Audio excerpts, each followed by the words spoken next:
for me, I'm actually very surprised because I'm beginning to think if he becomes maybe the Minister of Justice of Nigeria, will he still continue as one of APC's lawyer or like as the lead counsel of APC in the ongoing petition? Will he still continue serving as that if he becomes the Minister of Justice? Is it possible for him to continue his work as the lead counsel of APC?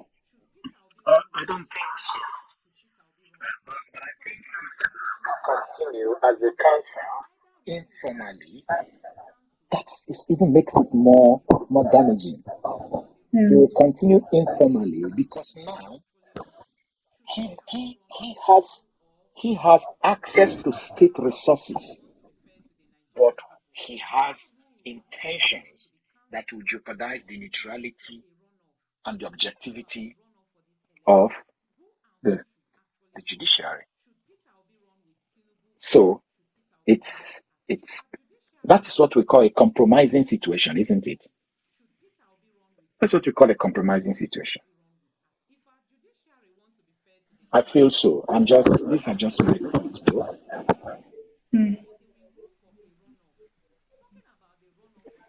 So, guys, this is one of the reasons why Nigerians were like, they should kind of conclude everything that has to do with the judiciary before the swearing in.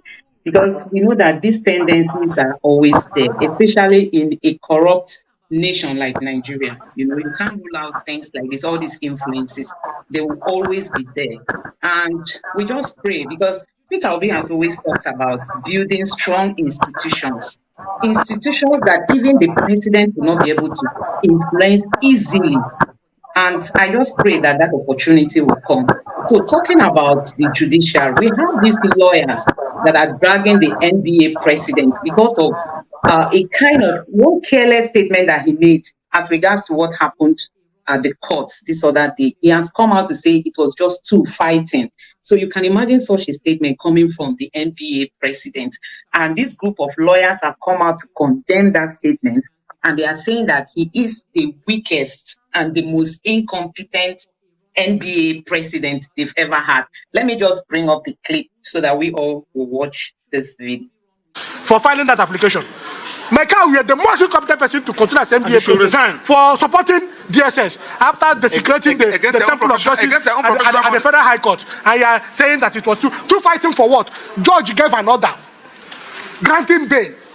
Made a further order that if this bail is not perfected before the end of today, this man should be remanded, MFL should be remanded at the custody of the Nigerian Correctional Service. What else? The man came to do his work and you attack him. The men of DSS barricaded everywhere that MFL will not go to correctional services. More than 3 hours, they have to call their boss.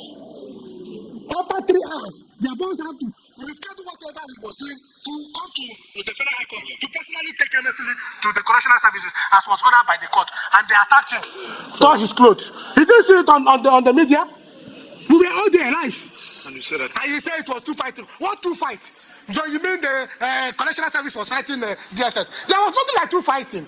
DSS people came there with their lawlessness as ordered by their DG, Bichi Magaji, who is lawless, who has vowed to institute lawlessness in Nigeria. I must continue to tell him that and tell Tinubu that Tinubu have made him his attack dog to institute lawlessness in Nigeria, and that lawlessness will bring about the downfall of this Tinubu administration.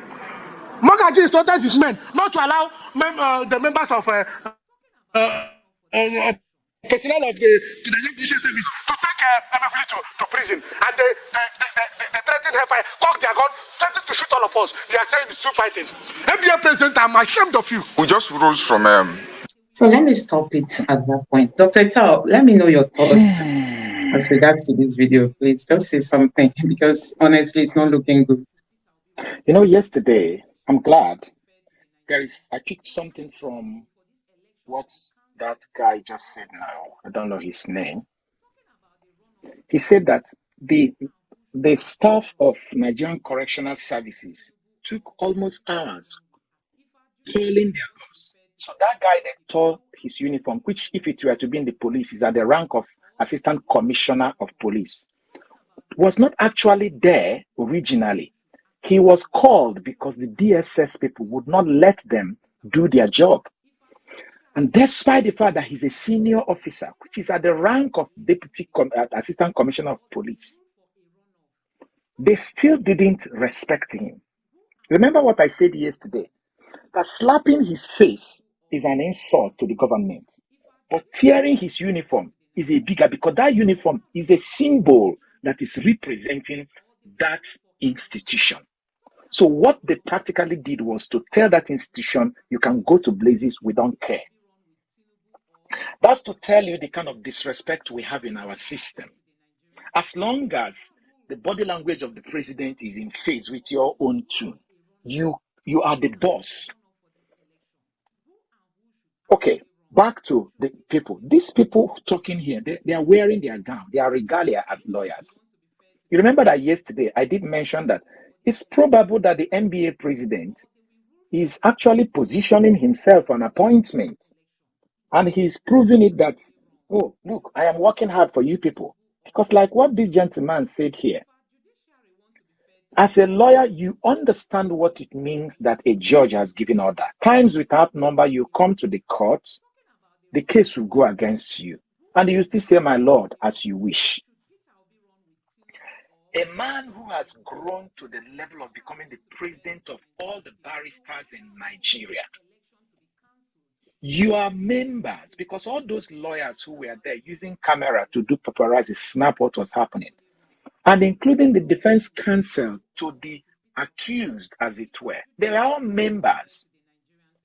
And you looked them in the face and say, what happened there is two fighting about two heads of agencies. Yes, let us assume it is two fighting about two heads of agencies. Have you considered that those two elephants fighting, that your members, the members of the bar, were actually the grass there that are being trampled upon by those two elephants fighting?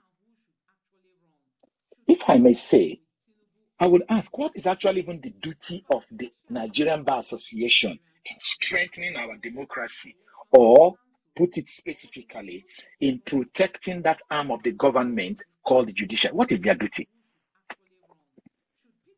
I know that there was a time when the outgone Attorney General, when he was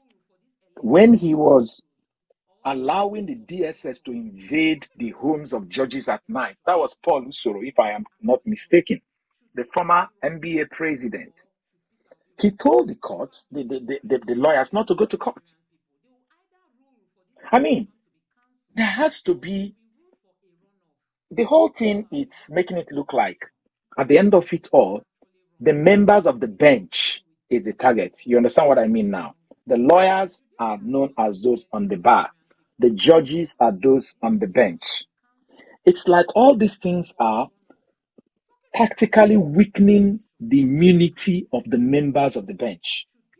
And if you allow me, I would say that everything fits into this presidential election petition. And if everything is going around to weaken the members of the bench, then it suggests that the target is not even the appeal court judges, but the Supreme Court judges. I keep saying this because the Supreme Court judges have not even received this petition. The appeal court has to first of all give their judgment, and then it will be appealed to them, and then the Chief Justice of the Federation will now appoint people who will be on the panel. We don't know the bias of the people who are on the panel, and so to say, and all those kind of things. If you allow me, I would say that this is a war that they are tactically fighting.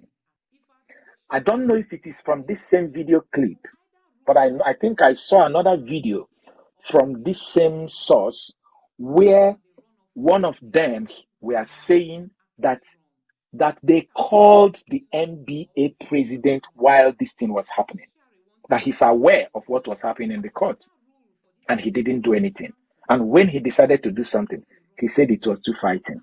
I wish that video were here so that we can play it for people to hear, and then we can comment on it going forward. Do you have it? I don't know if you do.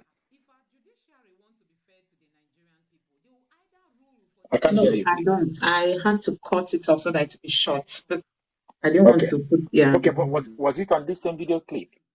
Okay. So I think I saw it, and when I heard them talk, I'm like, could this be possible that the members of the bar who were in the court, who were being abused and who were being malhandled in the court, actually called their president, and their president did not roar and come to their rescue? Instead, he was playing he's playing political correctness, because this is what is tagged these days as political correctness. He's just trying to be and when people start being politically correct in the kind of environment we find ourselves, take it to the bank, he's positioning himself for appointment. You know, when Festus Keyamo used to be a thorn in the flesh of the government, you remember then when Gani Fagbemi used to be alive, the moment Festus Keyamo flipped and started speaking with two mouths, you see, ended him somewhere. He became a minister. And of course, you see how he has deteriorated, completely deteriorated. Who will ever believe that Festus Keyamo of 2023 is the same Festus Keyamo of 2003? Who would believe that? Then we used to think that somebody like Gani Fagbemi will hand over to him. But today, he's been sucked in. And I can say it like this young man are saying here, the NBA president has ascended to that high position, and he wants to use that high position to position himself for what? For a big plum job in the government. It's a shame, because that tells you that, I don't know if you've watched that movie, Troy, where they talked about the Greek gift. The Greek gift. That is what we're seeing here. Before we begin to target our judges, these people who are supposed to protect them, imagine if there are certain things the judges will not talk. They can't always be on the media. But these people like the NBA are supposed to be the mouthpiece that is shouting, protecting the judiciary, making sure. Now, this whole thing could send shockwaves in the lives of the judiciary, the judges. Because if NBA president is saying it's two fighting, which means the judge shouldn't do anything. It's only two fighting. Tomorrow, we could go to the court again to fight, and judge should sit back. Whenever there is two fighting, the judge should please sit back. Nothing to do. It's a shame. Yeah.